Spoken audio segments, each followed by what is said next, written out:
Vamos a entrar a la segunda sección, planteamiento del problema en la construcción de nuestro proyecto según la estructura que hemos propuesto en un documento aparte. Hablaremos de algunos elementos que tienen que ver con el manejo de las situaciones problemáticas y utilizaremos este término problematización que ya habíamos utilizado en alguna otra presentación para ir avanzando en esta cuestión. Podríamos decir que en nuestra vida de todos los días, tanto a nivel de nuestras empresas, es decir, en el aspecto laboral, pero también puede encontrarse en el nivel familiar o social, todos los días experimentamos una sucesión de situaciones o de circunstancias, algunas de las cuales frecuentemente pueden llegar a obstaculizar o dificultar el cumplimiento de ciertos propósitos u objetivos. A estas situaciones las podemos llamar situaciones problemáticas. A veces la detección de estas situaciones, problemas que obstaculizan algún logro que nos hayamos propuesto, provocan en quienes las conocen una respuesta inmediata que va dirigida, entre comillas, a solucionar el problema. Aquí estamos ya ubicándonos dentro de una empresa. Vamos a suponer que el día de ayer la empresa vivió una jornada laboral habitual cotidiana y el día de hoy temprano nos encontramos con que se detectó ayer la falta de un insumo y por lo tanto en nuestra primera reunión de la mañana la respuesta será adquirir ese insumo. Esta manera de proceder constituye una acción reactiva a la situación problemática. Y cuando hacemos esto, pues generalmente no hay una reflexión en profundidad en relación a la situación problemática.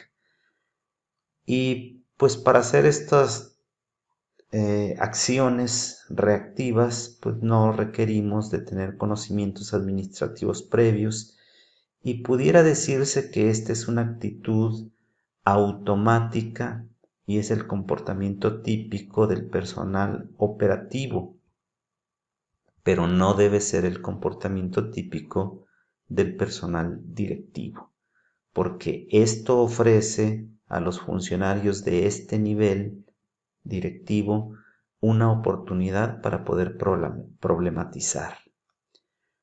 El acto de problematizar cualquier situación significa tener la habilidad primero para percibir los rasgos, las características o el germen de un problema a través de un mecanismo de pensamiento que nos lleve a las semejanzas y las diferencias de los distintos factores que componen esa característica. Luego veremos un ejemplo.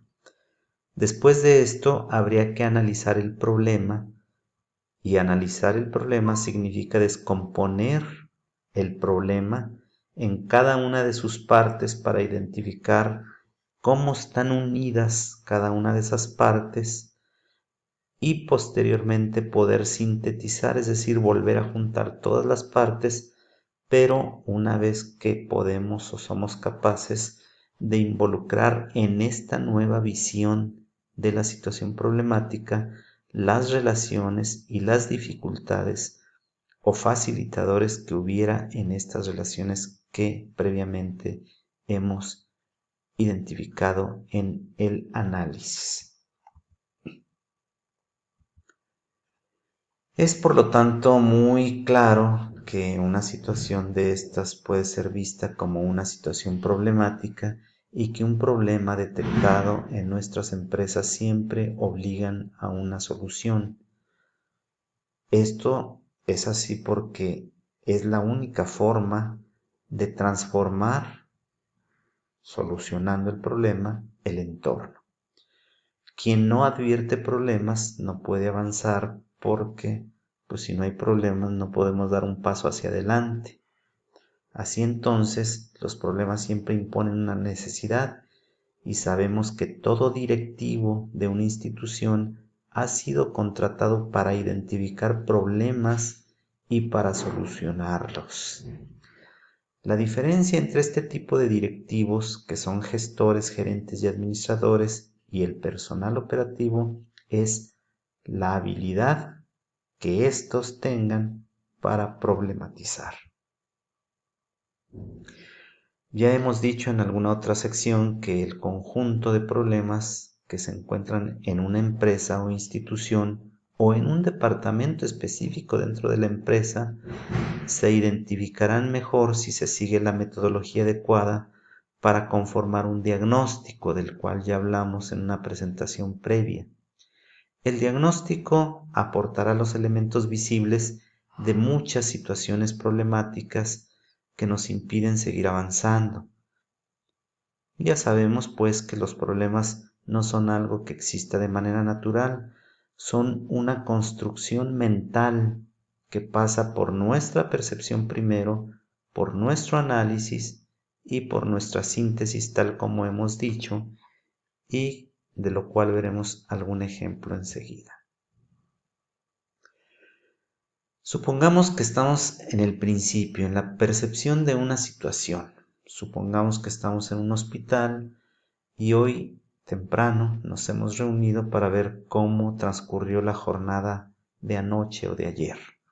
Y nos comunican que faltaron cánulas, que es un insumo para hacer ciertos procedimientos a los pacientes.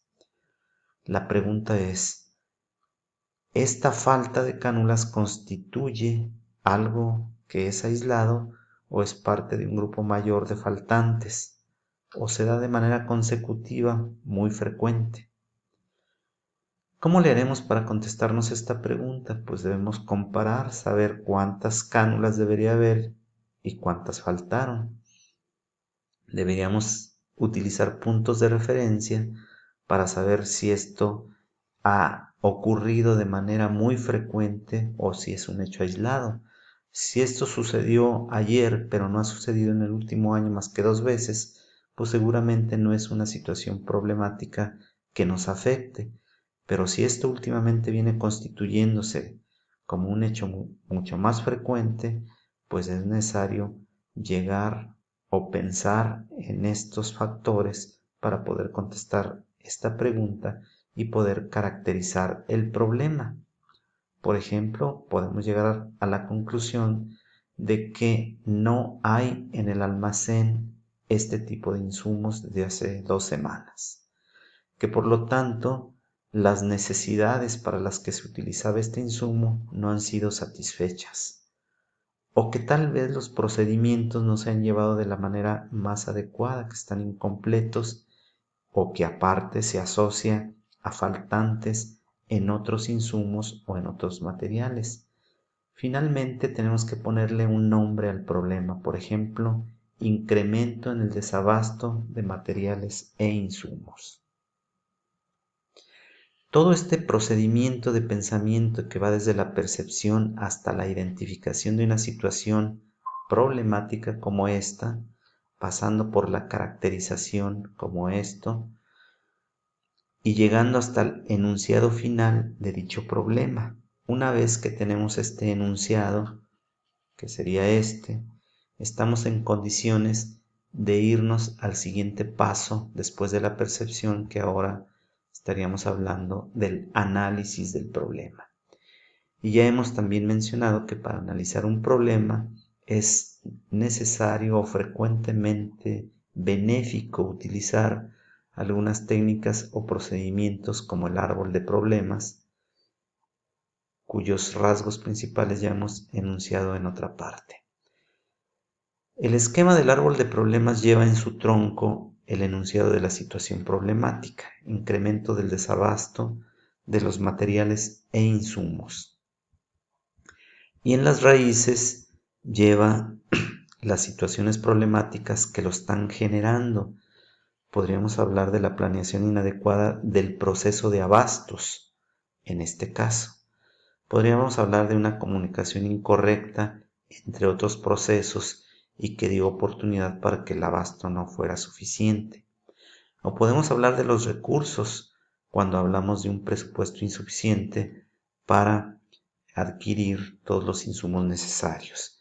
Estas serían las raíces del árbol, el tronco del árbol, pero también tenemos la fronda del árbol, que son las consecuencias. Consecuencias en los pacientes, como que por el hecho de no tener esto, el paciente se complique. Consecuencias para la institución, que a la larga eso nos lleve a costos elevados, y consecuencias para los usuarios, internos o externos, por ejemplo, la falta de satisfacción. Vamos a seguir adelante en el siguiente segmento de nuestra presentación.